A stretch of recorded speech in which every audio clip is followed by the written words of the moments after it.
Кантавторот Александар Тарабунов Тара ја промовираше новата верзија на песната Прва љубов, која во оригинал ја испеа неговиот татко Ванчо Тарабунов во 1973 година на Скопскиот фестивал. Идејата за преработката настанала додека Тарабунов преслушувал стари снимки од својот татко и кога ја открил песната, вели дека посакал да ја даде нов живот. Кога ја открив песната, меѓу старите снимки на татко ми, веднаш почувствував дека има нешто безвременско во неа. Најголемата потврда дека сум ја донел вистинската одлука беше моментот кога му ја пуштив. Неговите солзи радосници ми значеа повеќе од кој било комплимент, вели пејачот. Песната е објавена вчера на 26 јули, на денот кога Скопје ја одбележува годишнината од катастрофалниот земјотрес во 1963 година како музички омаж на градот и неговите спомени. Пејачката Едита Арадиновиќ на 22 јули на свет донесе здраво девојче на кое и го даде името Зоја. На самиот почеток на бременоста таа се раздели со таткото на детето и продолжи сама низ своето трудничко и мајчинско искуство. Викендов таа на Инстаграм за фановите сподели детали за раѓањето, но и фотки од моменти пред и за време на породувањето. Таа покажа како пристигнала во болница со нејзиниот пријател, но и како успевала да ги издржи првите породилни болки и контракции. Сепак на крајот не успеала да издржи како што посакувала, па примила епидурална анестезија, а иако сакала да се породи природно, раѓањето било со царски рез.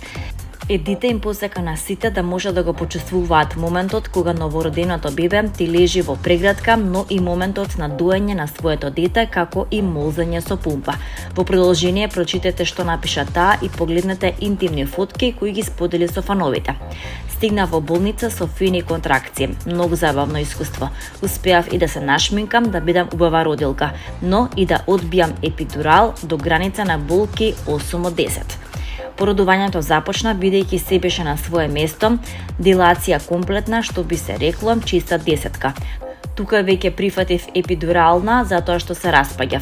Многу сакав да се породам природно, се подготвував за тоа, дори бебето и подрани, бидејќи терминот беше 3 август, ми пукна во денјакот, како на филм, но не се спушташе. И да не здодевам со детали, ми се роди Зоја на ангелски датум 22.7.2026. Жива и здрава, напиша Едита.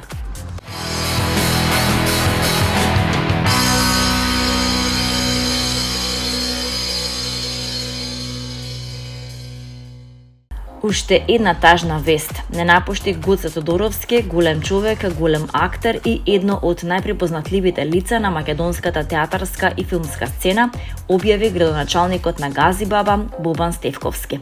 Со неговите улоги растеа генерации, не смееше, не трогнуваше и оставаше трага што никогаш нема да избледи. Неговото дело ќе продолжи да живее, затоа што вистинските великани никогаш не заменуваат. Тие остануваат во срцата на народот и во спомените што ги создадоа. Денес на небесната сцена им се придружува на Ѓорѓе Колозов, Ванчо Петрушевски и на сите големи македонски уметници кои оставија неизбришлив белег во нашата култура. Македонија загуби уште еден великан, но неговото име, неговиот глас и неговите безвременски улоги ќе останат вечен дел од нашето културно наследство. Искрено сочувство до неговото семејство, пријателите, колегите и до сите кои го сакаа и почитуваа. Нека му е вечна слава и вечен спомен, објави Стефковски.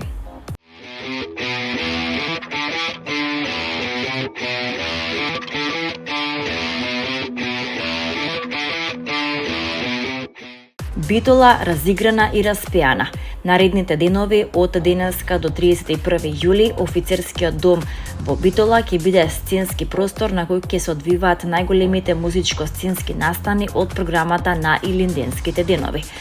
Фестивалот Илинденски денови не е само фестивал на народни песни и игри, тој во изминативе години се претвори во вистински чувар и сцена на изворната македонска култура и традиција. Големиот број изложби и концерти сведочат за тоа. Долгогодишниот програмски координатор Валентин Соклевски посочува дека фестивалот повеќе од 5 децении има важна улога во зачувувањето и промовирањето на нематеријалното културно наследство, но и во создавањето простор во кој традициите се среќаваат и добиваат нови значења. Покрај вечерите на традиционалната музика и игра, фестивалот годинава носи голем број изложби, концерти, етнографски филмови, научни презентации, семинари, работилници, детски програми, фестивалски караван и улични перформанси, со што Битола ќе понуди една од најбогатите фестивалски програми во својата историја, нагласува Љупка Стефановска, која детално ги представи програмските содржини што ќе се реализираат до 31 јули. Годинава фестивалот го носи мотото «Точка на поврзување».